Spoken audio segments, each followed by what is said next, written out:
मैं तो सोच रहा था कि मैं अकेला हूँ जो इस अवार्ड को लेकर ऐसा सोच रहा है। इस सीरीज को देखने के बाद पता चला कि पूरा देश हैरान और परेशान है। क्या विचार मिलते हैं हमारे। लेकिन इस पर थोड़ा सा विचार और करने के बाद मुझे लगा कि थोड़ा सा ज्यादा एग्रेसिवली सोच लिया है हम लोगों ने। शायद हम गेमिंग को इतना प्यार करते हैं इसलिए, लेकिन उसकी बात थोड़ी देर में करेंगे।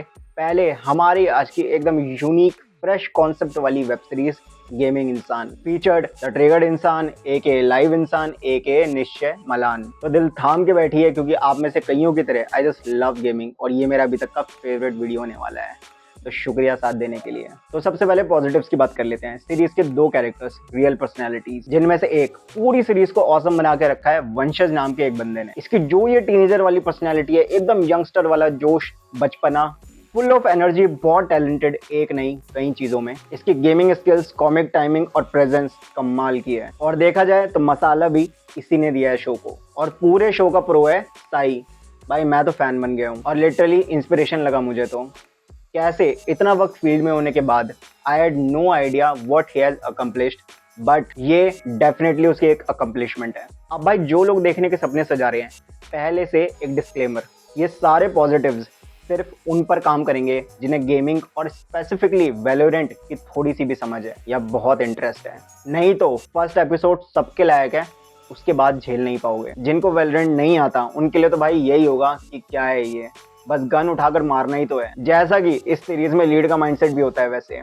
But I can completely understand, आप गेम को नहीं जानते हो, वो छोटी छोटी स्किल्स, प्रिसिशन जो इसमें चाहिए होते हैं उनकी समझ नहीं है। I can understand. तो ऐसे लोग सीरीज को अनफॉर्चुनेटली एंजॉय नहीं कर पाएंगे। ग्रेट। बाकी थर्ड फोर्थ एपिसोड में थोड़ी भसड़ ड्रामा ज्यादा है, जिनके बारे में हम नेगेटिव्स में बात करेंगे, लेकिन उसके बाद सब सेटल डाउन हो जाता है। अगर आप फिफ्थ एपिसोड तक पहुंच जाते हो ना भाई, तो लास्ट के दो एपिसोड्स आर रियली ऑसम। जो शो का एक्चुअल प्रॉमिस है देना, वहां मिलता है। Full on vibing, team work, hustle, inspiration and an actual E sport competition. Show की फिल्मिंग देखने में काफी मजा आता है, तो सिनेमाटोग्राफी टीम के लिए हैट्स ऑफ गाइज।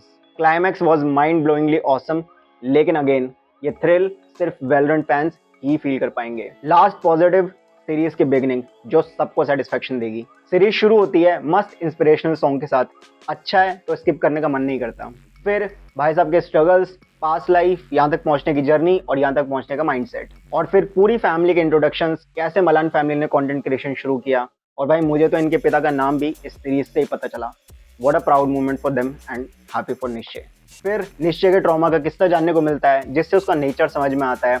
और सीरीज में ही अनस्क्रिप्टेड, मैं बता रहा हूँ कोइंसिडेंटली, इस बच्चे ने जो ट्रॉमा झेला था वर्सेस बड़ा होने के बाद निश्चय जो स्टैंड ले रहा है सिमिलर इंसिडेंट पर, कमेंट करके बताना देखने के बाद किस सीन की बात हो रही है।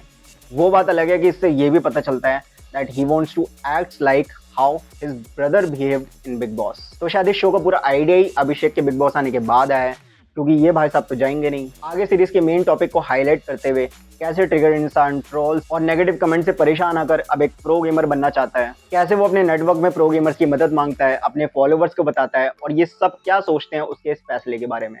बीच बीच में एंट्री लेते हैं कुछ यूट्यूबर्स और इनकी फैमिली, जो काफी अच्छा स्क्रीन पे दर्शाता है और सही लगता है। यहाँ तक तो मामला स्क्रिप्टेड ही होता है, स्टोरीज नहीं, स्क्रीन प्ले अच्छा लगता है। पूरा फर्स्ट एपिसोड ऑसम फीलिंग में ही निकल जाता है। लेकिन अब जो लोग बुराई नहीं सुन सकते निकल लो, क्योंकि अब आती है मतलब की बात, देखने लायक है या नहीं द नेगेटिव्स। सेकंड एपिसोड से दिमाग की जंग शुरू हो जाती है कि भाई क्या स्क्रिप्टेड है, फेक है और क्या रियल। एक दो characters, real personalities camera conscious हो रहे हैं, फिर कुछ चीजें बस कैमरा और शो के फॉर्मेट के लिए कर रहे हैं। भाई दिखता है, और सिचुएशन की डिमांड नहीं है, लेकिन दिखता है कि निश्चय को हीरो बनने का है शो का, जो कि कोशिश करे ना करे वो वैसे भी है। लेकिन दिमाग में वही छोटे भाई की बिग बॉस जर्नी। भाई बंदे ने डायलॉग तक सेम मारा है भाई का बिग बॉस वाला, बताना गैस कर लो तब। तो ड्रामा भसड़ तो ये लोग सही नहीं दिखा पाए, ना तो रियल लग रहा था और ना ही स्क्रिप्टेड था पूरी तरह से। तो फील होता है कि कुछ फील नहीं होता। और भाई पूरा बिग बॉस से इंस्पायर्ड है, वही समझ लो, क्योंकि बीच बीच में वाइल्ड कार्ड एंट्रीज भी होती है सीरीज में। बताओ अगली चीज, ये बूट कैंप और इनका कोच क्या ढीला दिखाया है भाई। ऐसा लग रहा था कि इसको कास्ट करा गया है एक वेब सीरीज में और इसके एम्प्लॉय बूट कैंप ने नहीं, निश्चय नहीं किया है। ए रोल्स में तो भाई बड़ी बड़ी हाँकता हुआ शेर दिख रहा है और असल में भीगी बिल्ली। ऐसा एटीट्यूड तो भाई वैलोरेंट में बॉटम फ्रैगर्स कभी नहीं होता।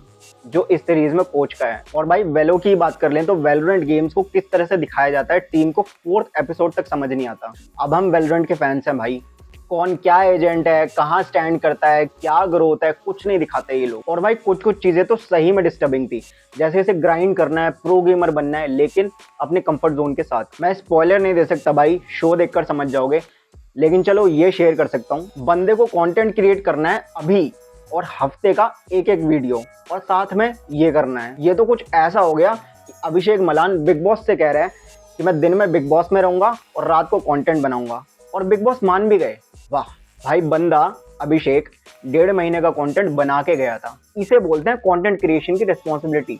लेकिन ये भाई साहब यूज कर रहे हैं इसे बहाने, एक्सक्यूज की तरह, क्योंकि इनका मन नहीं है ग्राइंड करने का। और कुछ मैच्योर लोग बोलेंगे कि काम एक्सक्यूज कैसे हो सकता है भाई, तो हो सकता है क्योंकि शो में ही एक मोमेंट पर, जो कि मैं स्पॉइलर नहीं दे सकता, लेकिन जब बंदे को इस गेम और इस पूरे प्रोसेस में मजा आने लगता है, तब कैसे इसका कंटेंट क्रिएशन बीच में नहीं आता। तब तो सिर्फ वहीं रहना है, सिर्फ वैलोरेंट ही खेलना है इसे, उसके अलावा कोई काम याद नहीं आ रहा, कुछ नहीं करना, समझे भाई। इसे ही तो बोलते हैं प्लॉट, तकलीफें देना।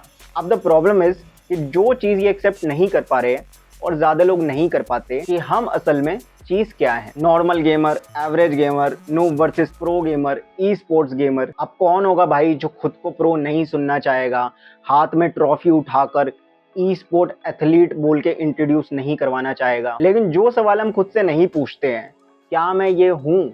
हाँ भाई, ये सब भविष्य में नहीं बनते हैं, ये सब हम आज अभी और इसी वक्त हैं, अंदर से जो भी है। अब जैसे मान लो अगर इस शो में ये प्रो बन भी गया, which seems impossible to me, क्या अब इस प्रो की जर्नी को कंटिन्यू करेगा आगे?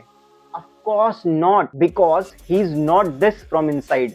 वो एक प्रो गेमर नहीं है। तो आप अंदर से क्या हो, इट मैटर्स भाई। Don't go in prayer pressure on the hype और बाय द ट्रेंड्स। जैसे ये भाई साहब एक नॉर्मल गेमर है, फन लविंग गेम्स खेलना पसंद करते हैं, बच्चों वाले, जिसकी वजह से इनकी मैसिव ऑडियंस है बच्चों वाली। तो ये नेगेटिव पॉइंट है या पॉजिटिव? कुछ नहीं सिवाय देखने के नजरिए के। तो कंक्लूजन ये है कि शो एकदम नया है, आई मीन द कॉन्सेप्ट, जो सही में तारीफ काबिल है, क्योंकि ये गेमर्स के लिए काफी रास्ते खोलेगा। But except from the drama side, ठीक शो बनाया है। अगर आपको थोड़ा भी वैलोरेंट आता है या प्रो गेमिंग को समझते हो तब। बाकी शायद मजा ना आए, I am curious to know, इसलिए नीचे कमेंट करके बताना। मैं रेट करूंगा इसे 10 में से 7, साई, वंशज और लास्ट के 2 एपिसोड्स के लिए। तो बताएं मुझे कि क्या विचार हैं आपके। और हाँ, मैं भूला नहीं हूँ वीडियो की शुरुआत कहाँ से हुई थी। इस अवार्ड के बारे में हमने थोड़ा सा ज्यादा सोच लिया, जो कि वैसे भी सोशल मीडिया का असली चेहरा दिखाता है। लेकिन जिस चीज पर हमने गौर नहीं किया वो ये है कि ये award gamer of the year का नहीं मिला है निश्चय को, gaming creator of the year का मिला है। एंड ही डिजर्व्स दैट भाई। He is consistent with his huge audience and fan following, why not. सारा माइंडसेट का खेल है। ही इज डूइंग जो वो हमेशा से करना चाहता था, घर से काम, and getting paid to do so. और उसका ये काम गेम्स खेलने और मीम्स के अराउंड घूमता है। तो प्रॉब्लम क्या है भाई? That he took the trolls, wants to prove himself, और समाज में उनसे ज्यादा इज्जत चाहिए जो नहीं करते। But he is not the gamer of the year, जो कि आप जिनको भी सोच रहे हो उनमें से किसी को नहीं, मेरे हिसाब से Ganesh Gangadhar AK SK Rossi, Valorant esport player को मिलना चाहिए था, जो देश का नाम विदेश में रोशन कर रहा है वैलोरेंट ई स्पोर्ट खेलकर। बट उप्स, उसे तो कोई जानता ही नहीं। मिलते हैं अगले वीडियो में। जय हिंद मित्रों।